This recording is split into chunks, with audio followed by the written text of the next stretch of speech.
It's a sunny spring day, and I board the A train in New York City, heading for the Martin Luther King Boulevard stop in Harlem. I'm teaching a set of 8 workshops for Bailey House Stars clients. These are young LGBTQ people that live in housing provided by Bailey House and who have signed up for the Wednesday workshops. I hope I'll have more than 1 or 2 of them in the workshop today. Their attendance is intermittent. I try not to let that bother me.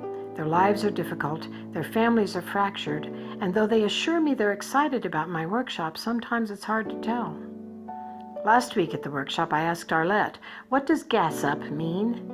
She takes her eyes off her cell phone. "It means fill people's heads with bullshit."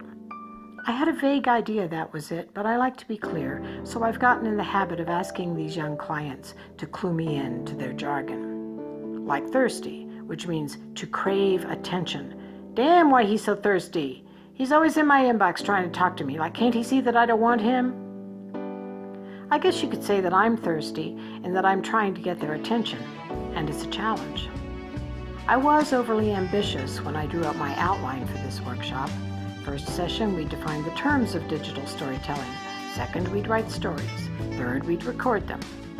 I usually work with actor-writers creating performance pieces, not with these young adults whose lives are so different from mine that I need them to provide me with a definition of their terms.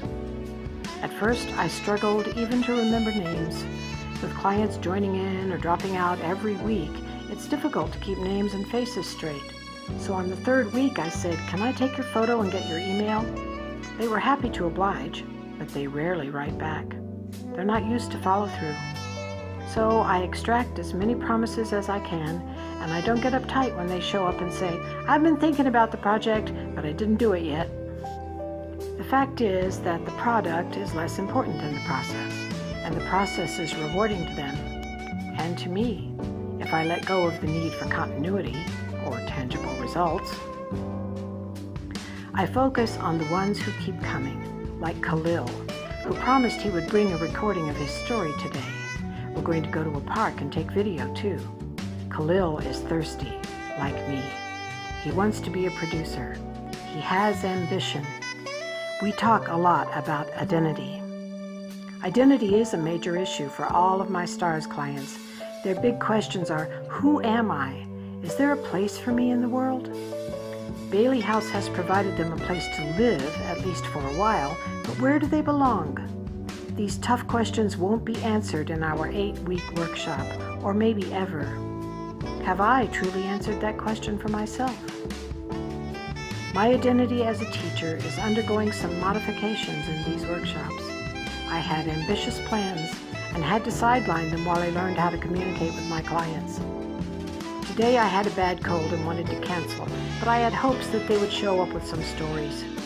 I made my way up to Harlem and breathed out of my one open nostril as I walked from 6th Avenue to Park, past flowering trees and the long line of people waiting at Bailey House for their weekly bag of food from the food pantry. The person in charge used to try to divert me to the food pantry line, but now she knows I'm a workshop facilitator, and she lets me through the turnstile. I walked into the workshop room to find Khalil, alone, waiting. And I said, "You can't hug me today. I'm really too sick to be here, but I figured you might have brought me some stories." He said, "The workshop leader before you canceled with no notice."